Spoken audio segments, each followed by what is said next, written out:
Over the course of telling your story, I think it can be really easy to fall into patterns of writing certain characters together. This can be just two of them, or it can be a group.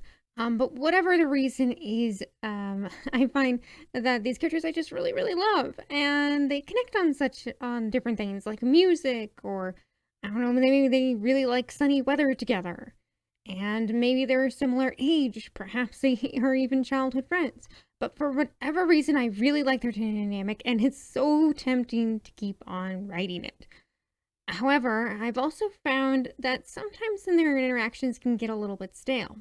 Unless they're undergoing major character development all the time, they're mostly going to be connecting on those similar things. Again, if they don't have any major character development in between that. And what I've started doing is doing my absolute best to put them with different characters.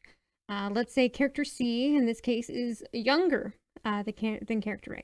But because of that, maybe character A shows some different facets of their personality and their character. They're maybe more mature, responsible than perhaps the reader thought at first. And then maybe they do connect over something. Perhaps they both like to paint, okay? And this allows them to make that connection and further develop character A in, hey, they like music, but they also like to paint. And so let's now put them with a character that maybe they wouldn't necessarily get along with as well. Because it's not just characters that they're going to directly connect with that can further develop your character. It can also be characters that they're not quite sure about each other. Maybe character D is a bit older, they don't connect on a lot of things, and character D hates music, okay? That's going to lead to a kind of fractious relationship between them. Maybe in the story, for some reason, they have to work together for whatever reason, okay?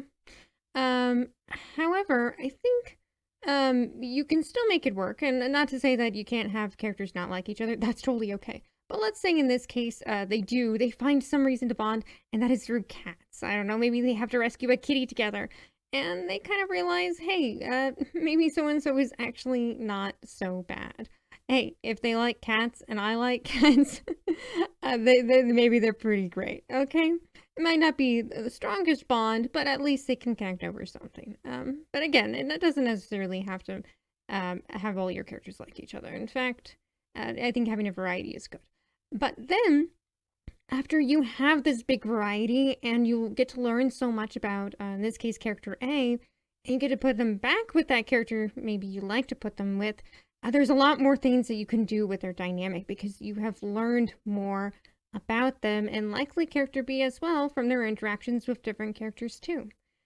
So I would really encourage as much as you can to try to put characters with different ones. Don't get too caught up in the same pairs and groups and see how it develops your characters and your stories. I hope you have a wonderful day. See you in the next one.